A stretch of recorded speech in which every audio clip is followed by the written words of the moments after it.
पटेल साहेब नमस्कार. नमस्कार. सर काय सांगणार कशा प्रकारची रूपरेषा आहे कृषी उत्पन्न बाजार समितीची जी नवनिर्माण इमारत जी आहे त्याचं उद्घाटन सोहळा कशा प्रकारे साजरा करण्यात येईल? सर्वप्रथम तर मला आनंद आहे या गोष्टी सांगायला की विश्व बँकेच्या निकषाप्रमाणे यावर्षी महाराष्ट्रातल्या 305 बाजार समित्यापैकी हिंगणघाट बाजार समितीचा पहिला नंबर आला. म्हणजे मोठ्या मोठ्या बाजार समितीला मागे ठेवून हिंगणघाट बाजार समितीचा प्रथम क्रमांक यावर्षी आलेला आहे. ही सगळ्यात महत्वाची बाब हिंगणघाट बाजार समितीसाठी आहे. हिंगणघाट बाजार समितीच्या प्रशासकीय इमारतीचं लोकार्पण 21 तारखेला आदरणीय अजितदादा पवार उपमुख्यमंत्री महाराष्ट्र राज्य यांच्या हस्ते होणार आहे. आणि त्याच्यासोबत शेतकऱ्यांचे जे पाल्य आहे मुलं किंवा मुली त्यांनी सेकंड इयर इंजिनिअरिंग मध्ये प्रवेश घेतलेला आहे. असे 95 पाल्यांना 95 मुलांना मुलींना आपण 30,000 रुपयाचा लॅपटॉप 50% सबसिडीवर देत आहोत. म्हणजे 15,000 रुपये ते देतील शेतकऱ्याची मुलं आणि 15,000 रुपये बाजार समिती देतील. त्यासोबत बैल मृत्यूचे धनादेश म्हणजे आमच्या इथे एक योजना आहे कृषी उत्पन्न बाजार समितीमध्ये की ज्याचं बैल मरण पावला, बैल आज आता 60, 70, 80,000, 90,000 रुपयाचा म्हणजे महाग झालेला आहे. आणि बैल जर मरण पावला तर त्या शेतकऱ्याचा कंबर मोडते, तर त्याला कुठतरी आपण मदत व्हावी म्हणून बैल मृत्यूसाठी आपण 10,000 रुपये प्रत्येक बैलाला देतो. तर असे धनादेश वाटप सुद्धा आहे. त्याच्यासोबत हिंगणघाट आणि समुद्रपूर तालुक्यामध्ये जितक्या जिल्हा परिषद शाळा आहे त्या शाळेच्या वर्ग खोलीमध्ये जिथे पंखे नाही आहे, फॅन्स नाही आहे, तिथे असे पंखे सुद्धा आपण याच्यात देणार आहोत.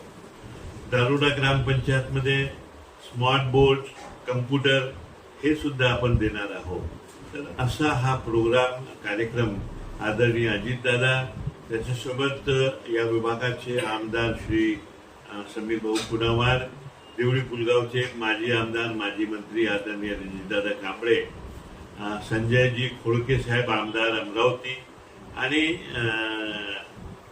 सुबोधजी मोहिते माजी केंद्रीय मंत्री, हे सगळे लोक त्या कार्यक्रमाला उपस्थित राहणार. आपली जी एपीएमसी आहे ती मोठी तर आहेच, पण प्रथम क्रमांक जे आणलेला आहे याकरिता कशा प्रकारची पायपीट आपल्याला करावी लागली, कशा प्रकारची उपाययोजना करत इथपर्यंत आपण पोहोचतो? कसं आहे की क्रमवारी देताना 4 वेगवेगळे निकष आहे.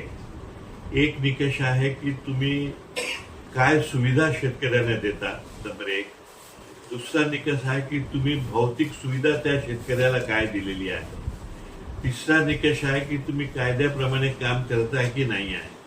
आणि चौथा निकष आहे की इतर सुविधा तुम्ही काय देता. तसं इतर सुविधेमध्ये आम्ही 1 रुपयात जेवण देतो, 1 रुपयात राहण्याची व्यवस्था राहते, मोफत बस सर्व्हिस आहे इथून बस स्टँड पर्यंत जाण्यासाठी, फळ झाडाचं वितरण, असे वेगवेगळे जे समाजोपयोगी कामं आहे ते करतो.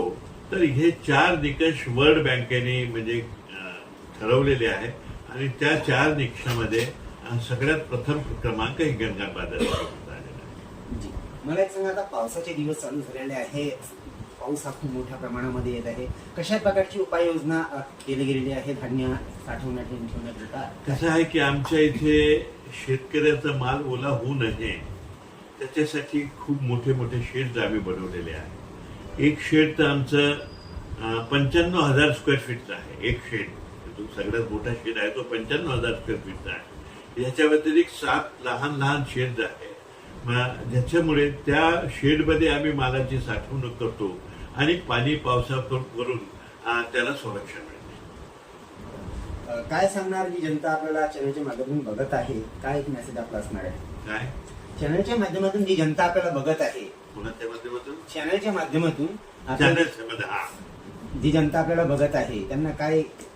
नाही, आमचं तर हेच म्हणणं आहे की या कृषी उत्पन्न बाजार समितीचा केंद्रबिंदू हे शेतकरी आहे. शेतकऱ्यांसाठी ज्या ज्या काही गोष्टी करता येते, शेतकऱ्यांच्या शेतमालाचा भाव जास्तीत जास्त कसा मिळवून देता येईल हा प्रयत्न आमचा नेहमी राहतो. आणि शेतकऱ्यांसोबत व्यापारी, दलाल, हमाल, मापारी, सहायक म्हणजे जे घटक या बाजार समितीमध्ये काम करतात त्या सगळ्यांकडे आमचं लक्ष राहते. आणि त्यांच्या ज्या ज्या काही अडीअडचणी आहेत, जे रास्त मागणी आहे ते आम्ही पूर्ण करण्याचा प्रयत्न करतो. पण केंद्रबिंदू हा आमचा शेतकरी असतो.